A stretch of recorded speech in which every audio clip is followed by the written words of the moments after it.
I love to rant about certain firearms that are good and will stand the test of time. Most of the time, big name manufacturers don't even have to try. They put out a good product and then let the people in the streets talk. For today's firearm, I'ma show you one that still makes a lot of noise with pro two-way lovers from all over the globe.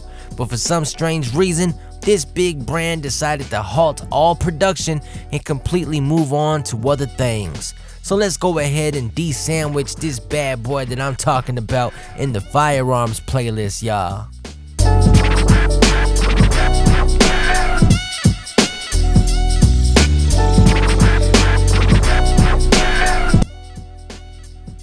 You ever had a girlfriend or boyfriend just end everything with you but still be hanging around, showing off their new bays and their new booze right in front of your face? Well, that's pretty much what this company did to all of us. Beretta. Until this day, Beretta didn't really give us any reason or closure about this breakup. I mean, the halt of all production. They stopped production and then quickly labeled this model and this model's co-star, the 9mm, their legacy model.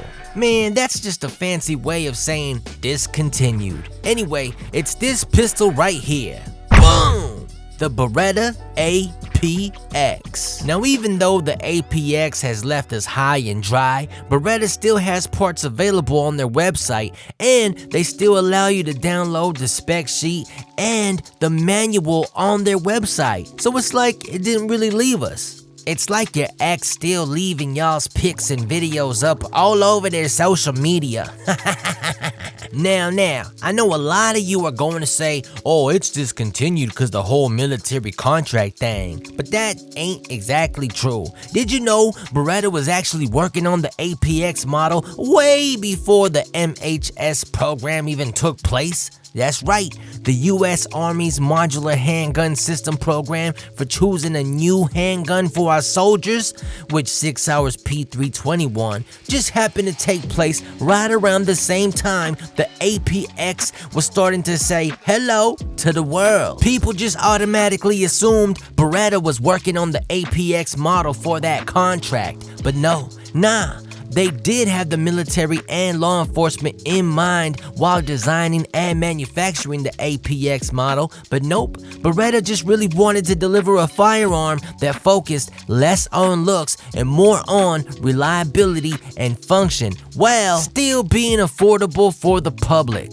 Beretta literally spent years traveling the country asking all law enforcement agencies and Pro 2A citizens deep down questions on what they wanted, needed, loved, and hated about handguns. Then after hitting the lab, the APX was born and a success. But let's address the obvious, that slide. Some people love it and some people hate it. I don't see an issue with it at all. The grooves on the slide was clearly made for the purpose of being able to cock it however you can in a pinch. I mean, think about it. If you ever need a racket when you're in a sticky situation, in the mud, in the snow, in the rain, in an earthquake, in a war, whatever, this slide will help make it easier for you to rack it back with either hand in any situation, in any position possible. Anyway, the APX is a striker-fired pistol. Beretta went ahead and applied several safety features in this model, including the striker deactivation button. Yup, the striker deactivation button. They made it to where you could pull the button and safely strip down your firearm. This is a huge benefit to all those that hate having to pull the trigger before their takedowns on striker-fired pistols, like you have to do on, I don't know, Glocks. For me personally, having to pull the trigger on a striker-fired pistol before actually breaking it down, stripping it down, whatever, it's not really a big deal, but I can see how it is a big deal to a lot of other people.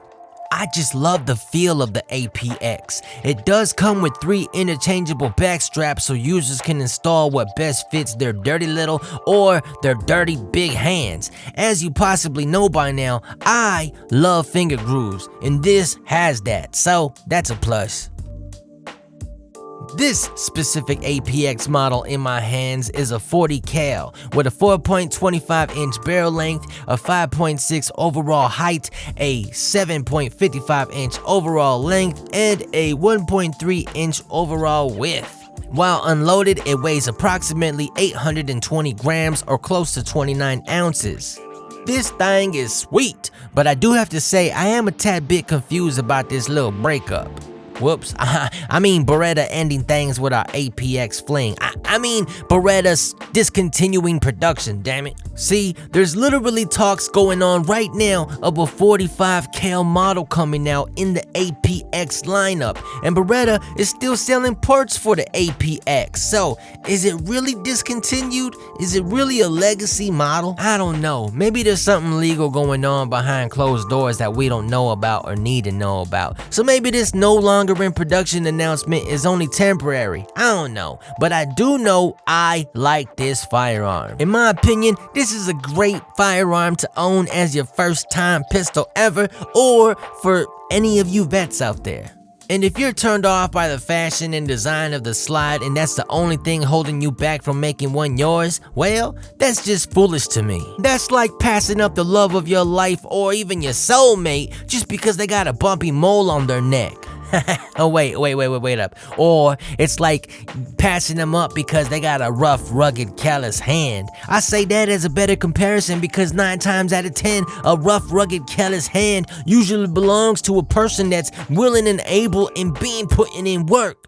It's just up to you, boss, on how well you can make the APX model work for you. Do you feel me? Anyway, these are currently running used in the Tucson and Phoenix area at pawn shops between the price of $275 and $320. That should be the average going rate everywhere. So yeah, the APX is a good firearm. There's plenty of videos all over YouTube proving this. Go down the rabbit hole, baby. And before I close this video out, I just wanted to share something real quick about the Beretta logo. Like many companies, Beretta has had a few logos, but this one on the box and on their website currently hits the spot. It seems like they're gonna be married to this bad boy for a while, but here's why. And this is all on their website. If you don't believe me, check it out. What does the Beretta logo mean? The story of this logo starts not far from Gardone, Valtrompia, in the small town of Carnaco, where poet, writer, director, mariner, and journalist Gabriel de Annunzio ended his days in the late 1930s. When you walk into the villa that Gabriel purchased and where he retired, you will find the very first trident. It was he who, ever the artist, developed this graphic design to symbolize the will to get things done. The encircled arrows represent the 3 shots fired by a battleship that engages a potential enemy. The arrow on the left represents the first warning shot fired at the ship's stern. The arrow on the right represents the second warning shot fired at the ship's bow. And the central arrow is the last round fired. When the ship doesn't yield, this one is aimed at the ship itself. The logo was dubbed Der in Broca, or hit the target. Shit. In other words, I want all the smoke. Bring it on. Mr. Beretta was fascinated with the symbol and asked Gabriel if he could borrow it. Gabriel de Annunzio gave Mr. Beretta the rights to use it as the company's symbol, and from that moment, the trident became the company's logo. Man, that's just awesome. Anyway, I'm your boy D the Delinquent. Please give me your thumbs up, subscribe, and smash that notification bell. Much love, y'all. Peace.